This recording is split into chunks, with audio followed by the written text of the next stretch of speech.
नमस्कार, एक बार फिर से स्वागत है आपका आपके अपने YouTube चैनल उत्तराखंड एग्जाम गुरु में। उत्तराखंड एग्जाम गुरु में आज हम विज्ञान के महत्वपूर्ण सामान्य ज्ञान के प्रश्नों को लेके आए हैं। पहला पार्ट हमने पिछले वीडियो में किया है, जो आप प्लेलिस्ट में जाके देख सकते हैं, जिसका लिंक आपको डिस्क्रिप्शन में मिल जाएगा। उसी कड़ी में ये पार्ट 2 है और ये प्रश्न जो है सभी प्रतियोगी परीक्षाओं के लिए महत्वपूर्ण है। चलिए वीडियो स्टार्ट करते हैं। पहला प्रश्न, पायरोमीटर किसके मापन में प्रयोग किया जाता है? 4 ऑप्शन है, वायुमंडलीय दाब के, आर्द्रता के, उच्च ताप के, घनत्व के। तो सही उत्तर हो जाएगा उच्च ताप के, ऑप्शन सी। इसकी व्याख्या देख लेते हैं। पायरोमीटर या पूर्ण विकिरण उत्तापमापी यानी कि टोटल रेडिएशन पायरोमीटर की सहायता से अत्यधिक उच्च तापों की माप की जाती है। इस तापमापी से लगभग 800 डिग्री सेंटीग्रेड से नीचे का ताप नहीं मापते, क्योंकि इससे कम ताप पर वस्तुएं ऊष्मीय विकिरण का उत्सर्जन नहीं करती हैं। यानी कि उच्च ताप को मापने के लिए पायरोमीटर का प्रयोग किया जाता है, जो लगभग 800 डिग्री सेंटीग्रेड के ऊपर के ताप को मापते हैं। इसका ऑप्शन सी सही हो जाएगा। अगला प्रश्न देखते हैं। अगला प्रश्न है प्रश्न नंबर 2। दूध का आपेक्षिक घनत्व ज्ञात किया जा सकता है हाइड्रोमीटर से, ब्यूटीरोमीटर से, लैक्टोमीटर से या थर्मामीटर से।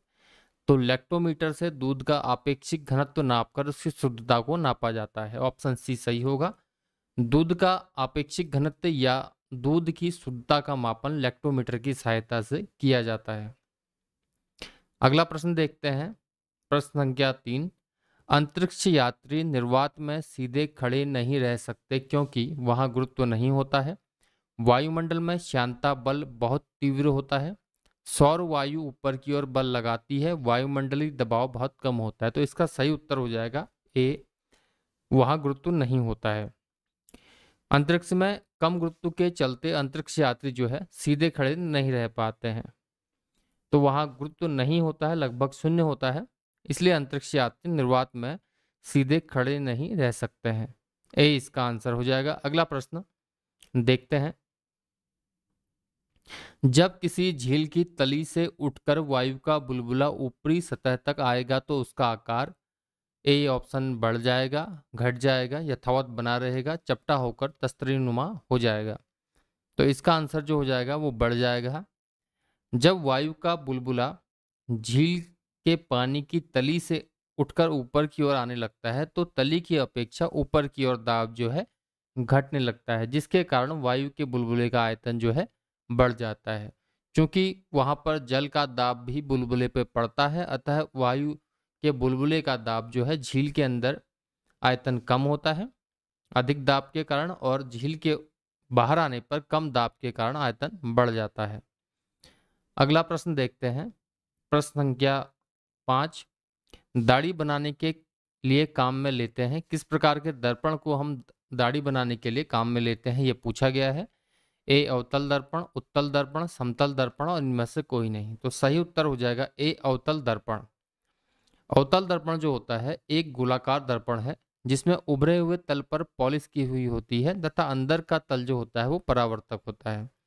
इसके द्वारा प्रतिबिंब दर्पण के सामने बड़ा बनता है, इसलिए इस दर्पण का प्रयोग दाढ़ी तथा बाल बनाने वाले शीशे के रूप में किया जाता है। जो shaving and hairdressing mirrors होते हैं वो अवतल दर्पण होते हैं।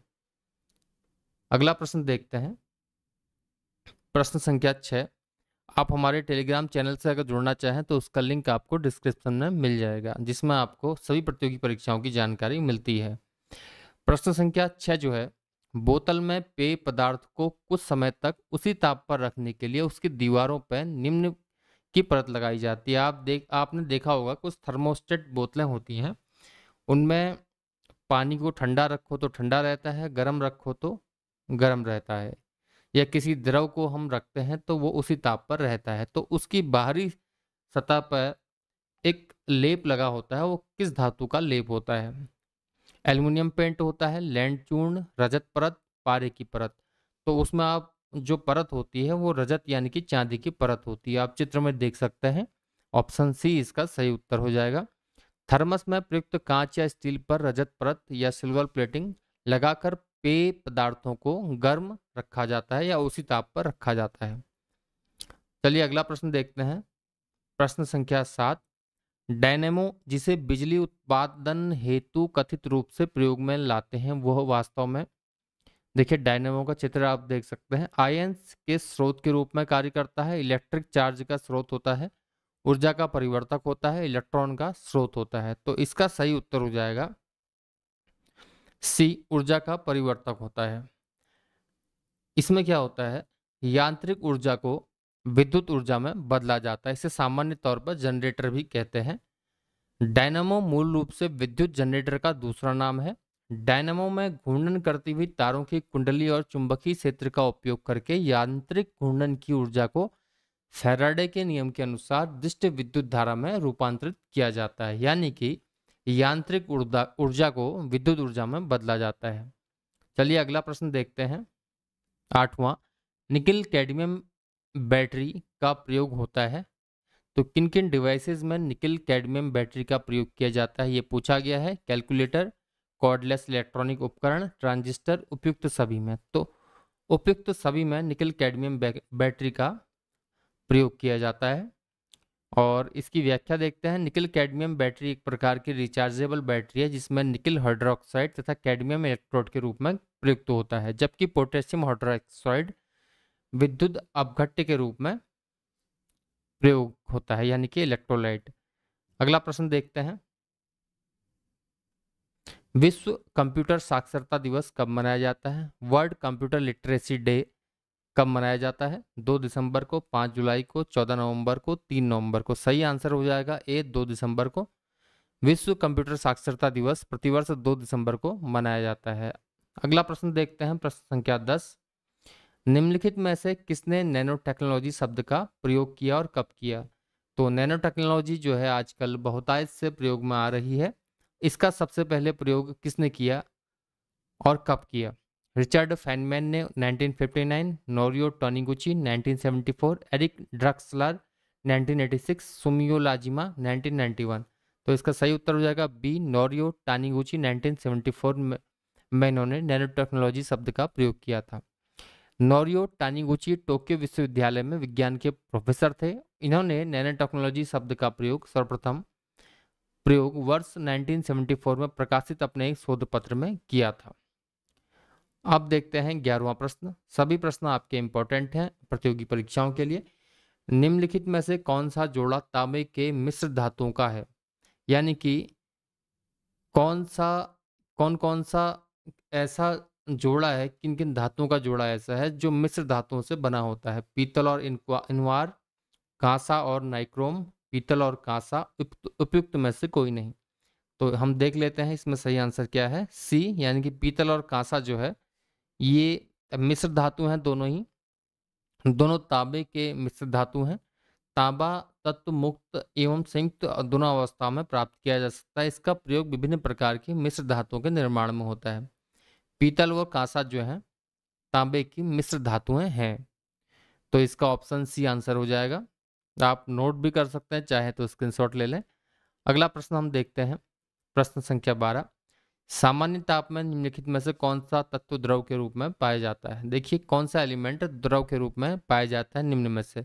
आप जानते हैं पारा तो पाया जाता है, चित्र में देख भी सकते हैं। इसके अलावा इनमें से हाइड्रोजन, ऑक्सीजन, ब्रोमीन और आयोडीन में से कौन तत्व सामान्य ताप पर यानी कि कमरे के ताप पर द्रव के रूप में पाया जाता है? तो इसका आंसर सी, ब्रोमीन हो जाएगा। कमरे के मानक तापमान अर्थात ताप पर केवल ब्रोमीन एवं मरकरी द्रव रूप में पाए जाते हैं। तो दो ही जो धातुएं हैं कमरे के तापमान पर द्रव के रूप में पाए जाते हैं। चलिए अगला प्रश्न देखते हैं, प्रश्न संख्या 13, वायुयान के टायरों में भरने के लिए निम्न गैस का प्रयोग किया जाता है। तो वायुयान के जो टायर होते हैं उनमें उच्च दाब होता है, इसलिए उसमें जो गैस भरी जाती है, 4 ऑप्शन इसमें आंसर में है, हाइड्रोजन, नाइट्रोजन, हीलियम, नियॉन। तो नाइट्रोजन को उसमें वायुयान के टायरों में भरा जाता है, बी आंसर सही हो जाएगा। वायुयान के टायरों का दबाव एवं तापमान बहुत उच्च होता है, जिससे वायुयान के उतरते एवं रुकते समय टायरों में विस्फोट होने की संभावना प्रबल हो जाती है। नाइट्रोजन गैस का दबाव कम होने के कारण टायरों में विस्फोट की संभावना कम हो जाती है, इसलिए वायुयान के टायरों में जो गैस भरी जाती है वो नाइट्रोजन है। अगला प्रश्न देखते हैं, 14वां, नींबू खट्टा किस कारण से होता है? 4 ऑप्शन है।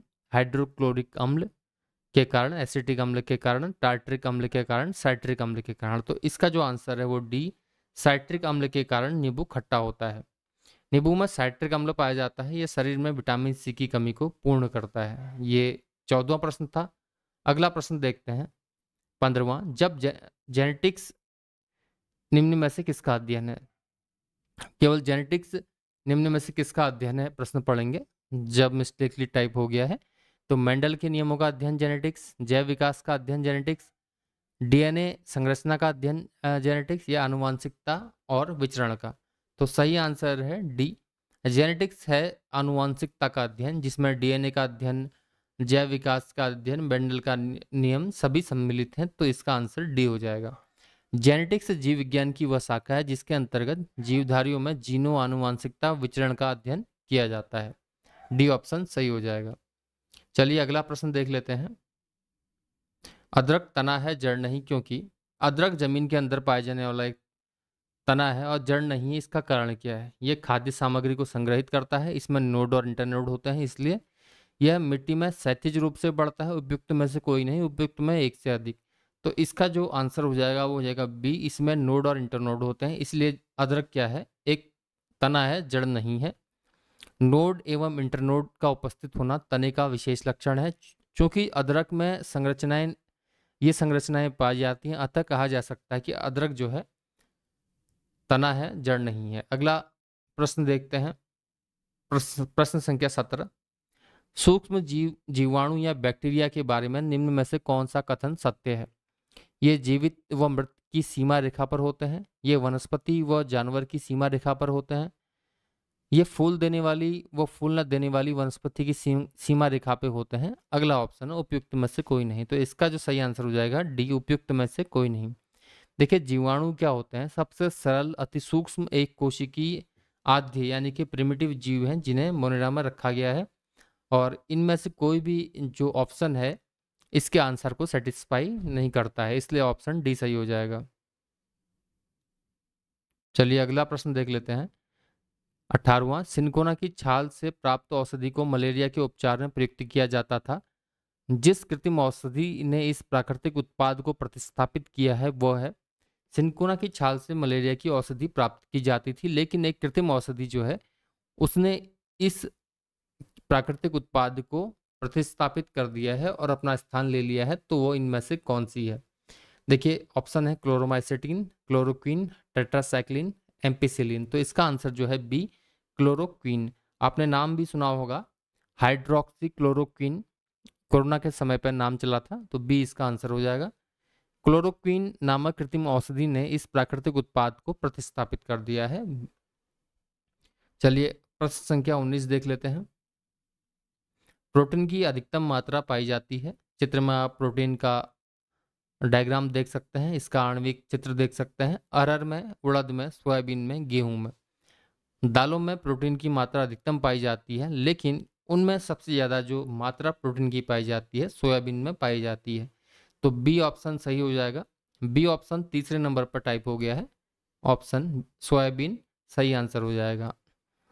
प्रोटीन की सर्वाधिक मात्रा सोयाबीन में पाई जाती है, इसमें प्रोटीन की मात्रा लगभग 40% होती है। यह मुख्यतः दलहनी और तिलहनी फसल है, यानी कि बी ऑप्शन जो तीसरे नंबर पर छप गया है सोयाबीन, इसका सही उत्तर हो जाएगा। अगला प्रश्न जो देखते हैं हम, 20वां प्रश्न।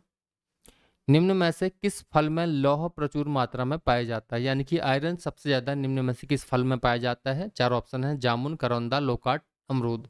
तो जामुन में सबसे ज्यादा लौह पाया जाता है दिए गए फलों में।